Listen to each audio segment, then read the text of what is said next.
Olá pessoal, professor Lázaro Fialho, professor de Ciência e Tecnologia, mais uma vez aqui para tratar com vocês dos assuntos referentes ao nosso PET 3, ou seja, o nosso PET referente ao terceiro bimestre.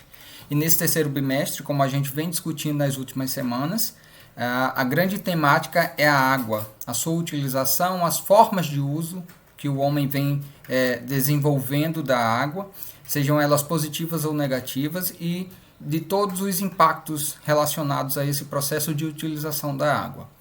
Então, nas últimas 2 semanas, nós discutimos sobre os sistemas de tratamento de água e os sistemas de tratamento de esgoto.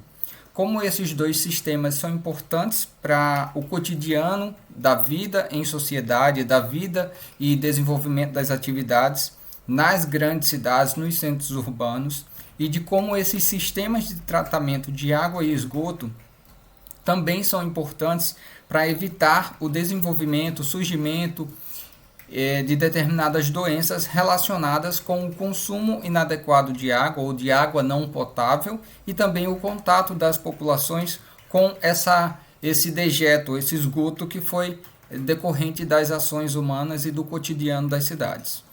Então, nessa semana 5, as nossas discussões vão estar voltadas especificamente para o agravamento de determinadas doenças causadas justamente por essa falta de saneamento básico.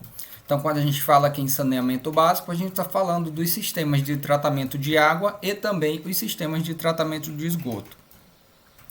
Então, dessa forma, a destinação inadequada tanto de esgoto quanto do consumo de água tratada é tido como um foco para a disseminação de diversas doenças.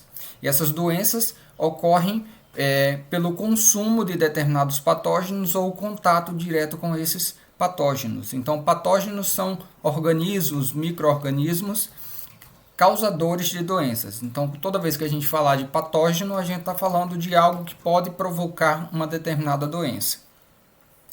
Então, além disso, essa falta desse saneamento está relacionada também às epidemias, como, por exemplo, surtos de chikungunya, de dengue, de zika. Então, são processos que estão ligados a essa falta de saneamento básico. Então, alguns dos principais patógenos relacionados com essas doenças agravadas pela falta de saneamento básico estão, por exemplo, vírus, bactérias, protozoários, que têm essa associação com esses corpos hídricos, sejam eles de águas não tratadas ou do esgoto. Então, a maioria dessas doenças ela está associada à precariedade dos sistemas de coleta de tratamento de esgoto, que são um grande problema das cidades. Muitas cidades não têm esse sistema adequado de tratamento de esgoto, como a gente discutiu na última semana. Então, esse esgoto acaba sendo direcionado de forma bruta para os córregos, rios, lagos e, consequentemente, acabam sendo consumidos novamente na forma da água não tratada. Então, uma vez que a gente não trata o esgoto das cidades, a gente está fazendo com que esses corpos hídricos acabem sendo contaminados.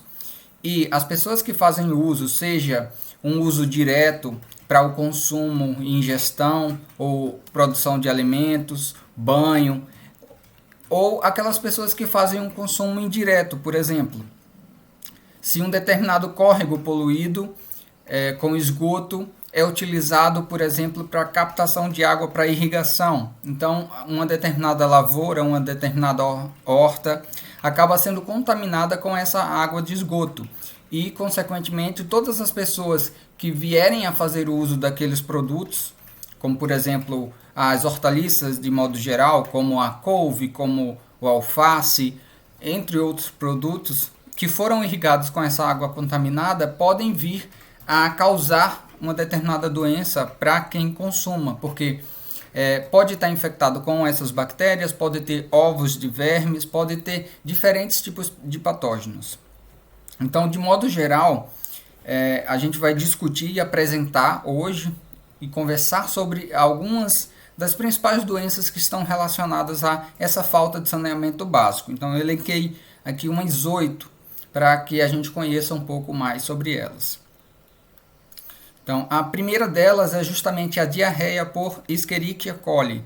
Essa doença ela é provocada por uma bactéria, e essa bactéria é normalmente encontrada no nosso trato digestivo. Então ela faz parte do grupo de bactérias denominado coliformes fecais. Quando a gente fala de coliformes fecais, são aquelas bactérias que estão no nosso trato digestivo e são comumente encontradas e associadas com as fezes humanas. Então, toda vez que a gente falar de coliformes totais ou Escherichia coli, coliformes fecais, a gente está discutindo e conversando sobre essas bactérias relacionadas com o trato digestivo ou a produção das fezes, propriamente dito. Então, essa bactéria ela é eliminada de forma natural nas fezes. Contudo, se direcionada para um corpo hídrico, ela pode se desenvolver, se multiplicar de forma a que provocar algum dano àquela pessoa que venha consumir. E esse dano é causado ou se manifesta na forma de diarreia, sobretudo em crianças e em bebês. Então essa contaminação ocorre pela ingestão de alimentos ou água que contenha essas bactérias. Então, algumas formas de se evitar essa diarreia por Escherichia coli é justamente fazendo uma higienização adequada, cozimento de frutas, verduras, legumes, além do processo de fervura de água que vai ser consumida. Isso se falando daquela água que não é potável, aquela água que não passou pelo sistema de tratamento de água fornecido pelo município, por exemplo. E também a adoção de bons hábitos de higiene. Quando a gente está falando aqui de bons hábitos de higiene, está falando do uso correto do papel higiênico, a gente está falando aqui de lavar as mãos ao utilizar o vaso sanitário. Então, todos esses processos estão ligados a se evitar a contaminação por Escherichia coli. Uma outra doença relacionada também a essa questão da contaminação de água seria justamente a desinteria bacteriana. E essa desinteria bacteriana ela é causada pela bactéria Shigella. E ela é uma doença também que se caracteriza ou se apresenta, manifesta através do processo de diarreia como sintoma principal. Casos mais leves tendem a regredir, contudo é preciso estar atento à desidratação. Então todos esses processos ou sintomas que são relacionados com as diarreias ou evacuar excessivamente tendem a causar processos de desidratação naquele indivíduo. E se faz necessário ter uma atenção a isso, fazendo uma ingestão de líquidos para suprir essa demanda que está sendo evacuada. Então, também as medidas de higiene adotadas para tratamento da diarreia por Escherichia coli também são as indicadas para tratar a desinteria bacteriana causada pela Shigella. Então, manter hábitos de higiene, lavagem de alimentos, consumo de água que passou por um sistema de tratamento ou uma água que foi fervida, que foi filtrada, já vai reduzir em muito essa possibilidade de contaminação pela Shigella. Uma outra doença que está relacionada também com esse sistema de tratamento ou a falta desse sistema de tratamento de água e esgoto é justamente a febre tifoide. Quando a gente fala de febre tifoide, a gente tem que associar a bactéria Salmonella do sorotipo tifo. Então, é uma bactéria que faz parte de um sorotipo. Sorotipos são categorias. Então, nesse caso em específico, essa bactéria do gênero Salmonella faz parte do sorotipo tifo. Então, a febre tifoide ela é ocasionada também pelo consumo dessa água que contenha essas bactérias, e os sintomas mais comuns ou que ocorrem com maior frequência são mal-estar, dor de cabeça, dores abdominais, vômitos e diarreia com sangue. Em casos mais extremos, pode ocorrer a perfuração do intestino e pode levar a óbito. Então, nesse caso em específico, a gente tem uma doença que pode levar a óbito e sintomas mais severos. Então, dessa forma, se faz necessário um consumo de água que passou por um sistema de tratamento, como a gente vem discutindo. Uma outra doença também relacionada a essa água contaminada é justamente a cólera. A cólera ela é provocada pela bactéria Vibrio cholerae. E ela também é caracterizada por essa intensa diarreia, né? E uma característica, uma forma de identificar essa contaminação pela cólera é justamente que as fezes, a diarreia, ela apresenta uma característica esbranquiçada, como se fosse água de arroz lavado. E também provoca séria desidratação e pode levar à morte. No período colonial aqui no Brasil, ocorreram grandes surtos de cólera. E essa cólera ela foi trazida da Europa nas embarcações através da água de lastro. A água de lastro é uma água que é colocada dentro das embarcações para estabilizar, impedir que a embarcação balance muito e venha a naufragar.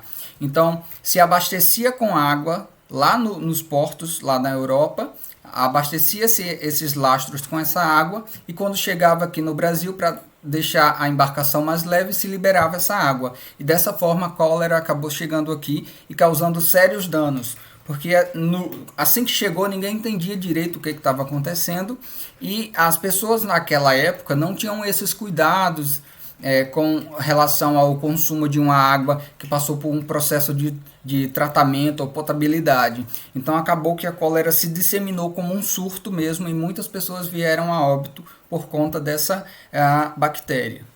Uma outra doença relacionada também com essa água contaminada é a leptospirose.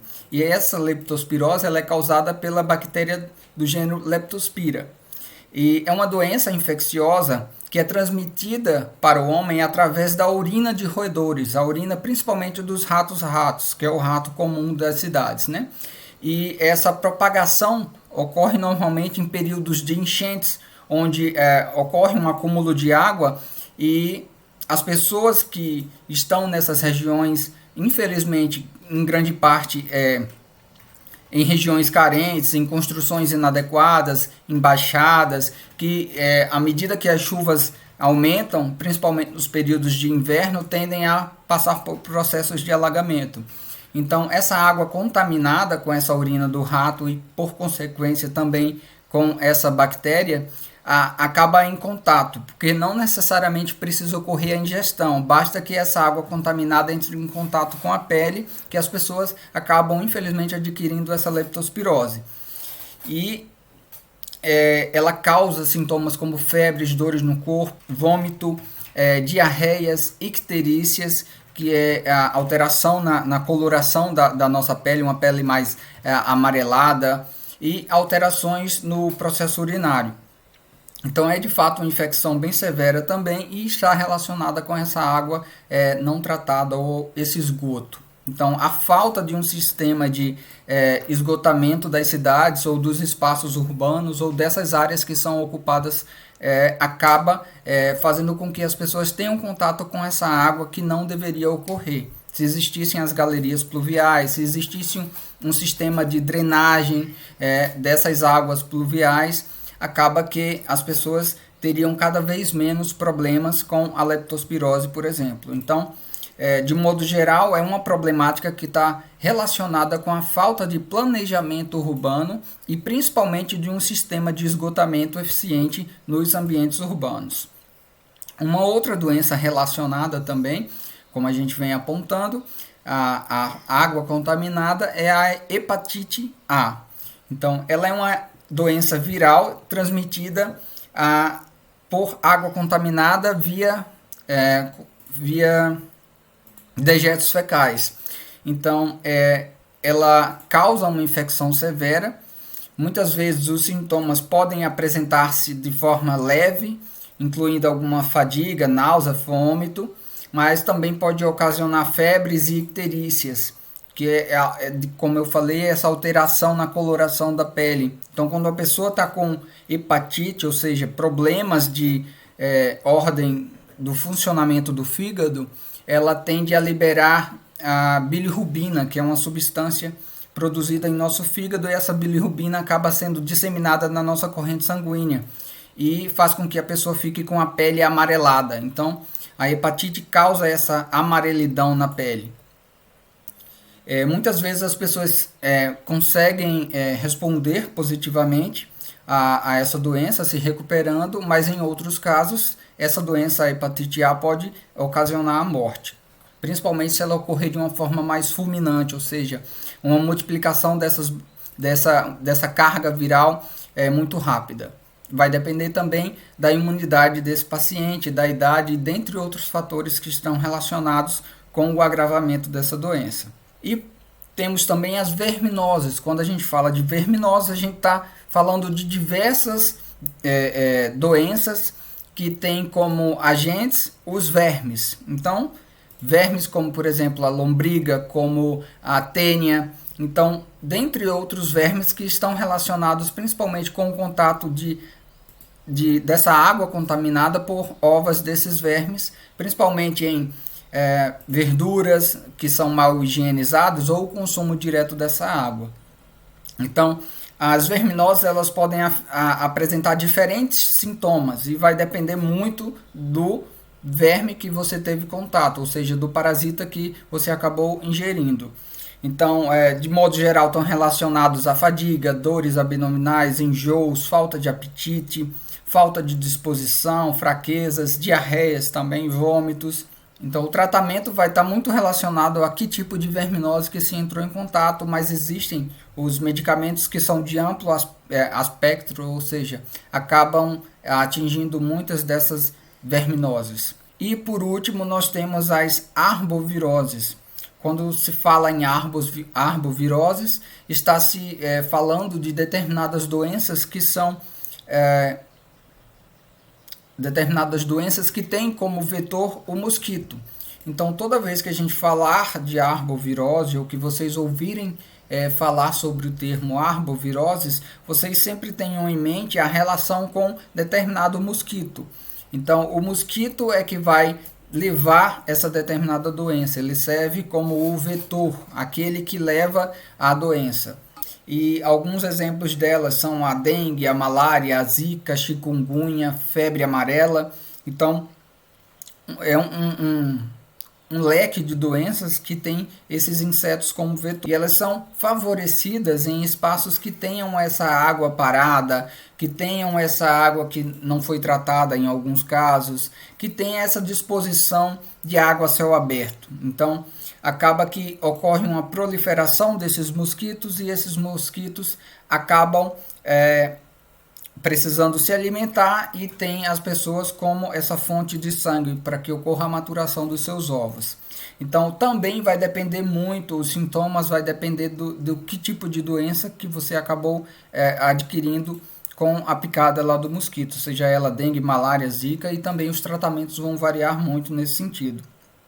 Mas lembrando que muitas delas provocam danos severos e algumas até danos permanentes. Então, como a gente teve o caso aí do surto de Zika vírus que acabou provocando ou está relacionado com processos de má formação de uma geração de bebês que tivemos aí.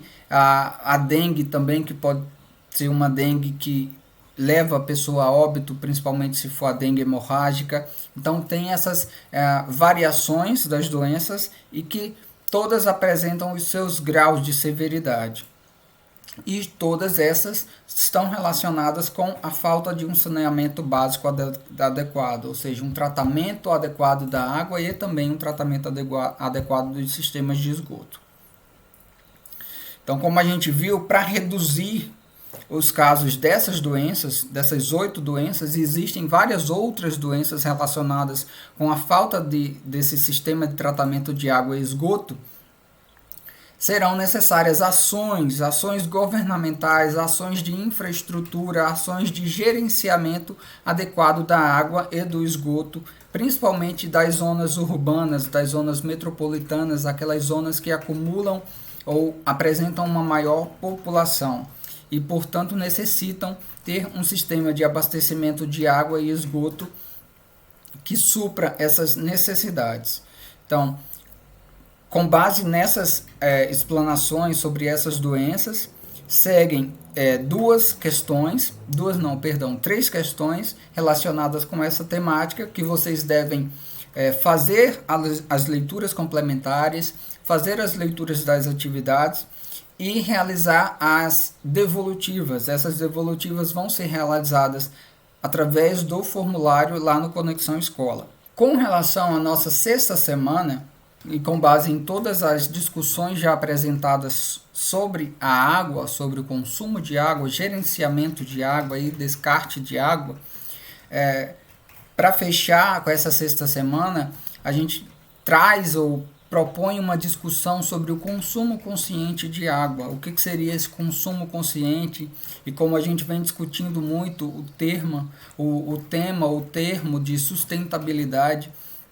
Então, o que seria esse consumo de água de modo consciente?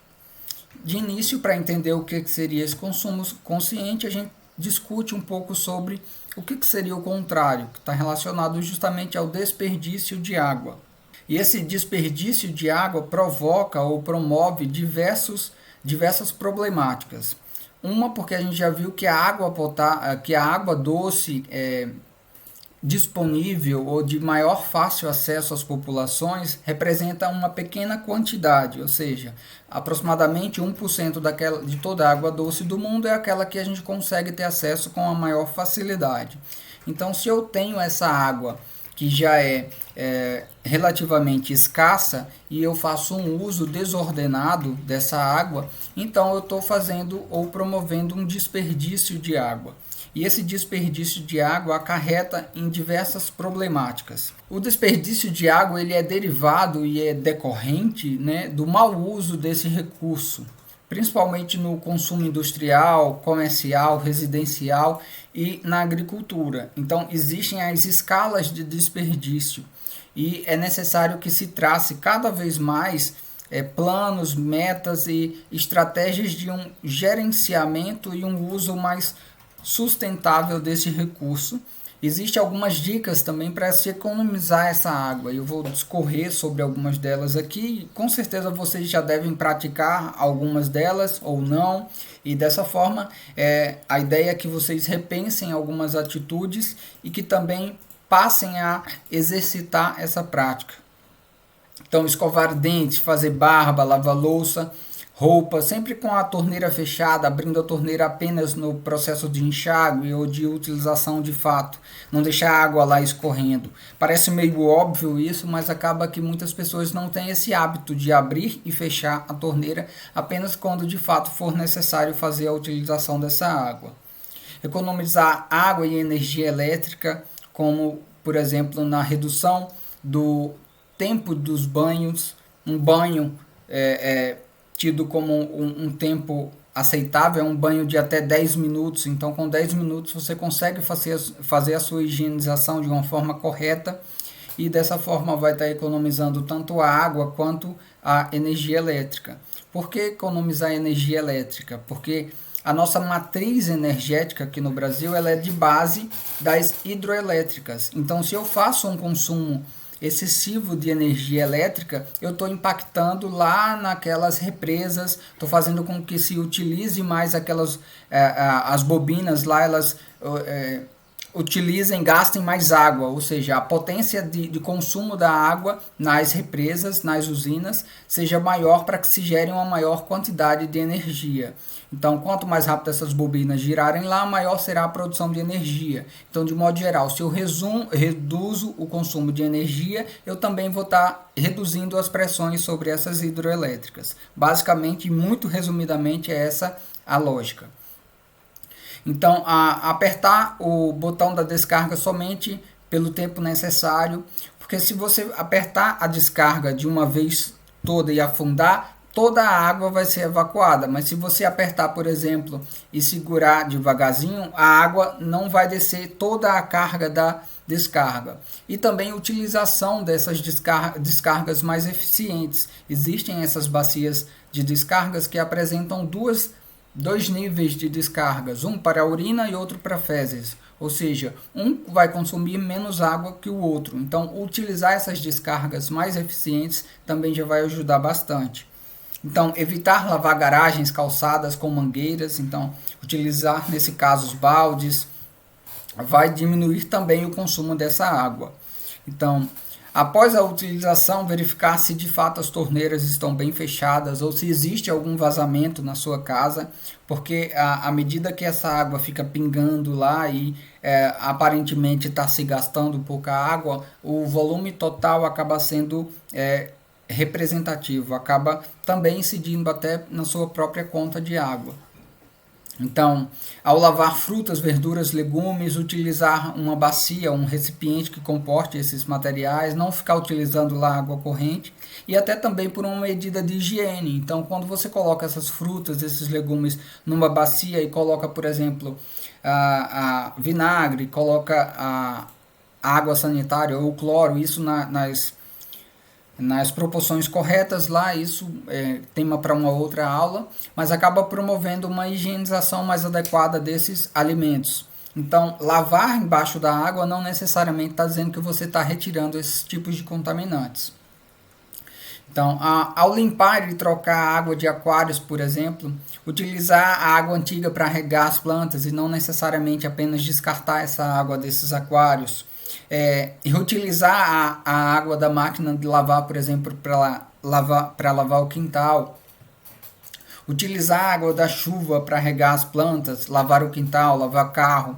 Então, dessa forma, colocar calhas na sua casa e que direcione para um recipiente que essa água possa ficar armazenada. Evidentemente que fazendo a vedação, utilizando tampa, utilizando telas nesses recipientes para evitar-se assim a proliferação dos mosquitos, como o da dengue, chikungunya, zika, etc. Utilizar a máquina quando tiver de fato uma carga necessária para que se utilize o total daquela máquina, então evitando-se assim a lavagem excessiva de roupa com ciclos curtos, vai estar se gastando tanto a água quanto a energia elétrica. E caso se tenha piscina, utilizar sempre uma capa para evitar a evaporação da água, utilizar sistemas que façam com que a insolação seja diminuída e que se evite a evaporação dessa água. Então, aqui são algumas medidas e existem vários outros tipos de estratégias e medidas que visam a economia dessa água, e principalmente se a água vier de um sistema de abastecimento que já passou por um processo de tratamento. Então, você vai estar utilizando essa água que é potável de uma forma mais coerente, mais correta. Então, com base nesses apontamentos também sobre o uso consciente dessa água, seguem aqui duas questões relativas a essa temática. Então, assim como a da quinta semana, é evidente que existe o formulário de atividade devolutiva lá no Conexão Escola. Vocês, após realizar as leituras do PET e também de assistir essa aula, vocês vão lá e preenchem esse formulário e fazem a atividade devolutiva. Dessa forma, nós encerramos a sexta semana. Eu fico à disposição para esclarecer qualquer dúvida sobre a temática, sobre as semanas passadas também, lá no Conexão Escola e também através do nosso grupo de WhatsApp. Então, espero que vocês estudem e até o nosso próximo encontro.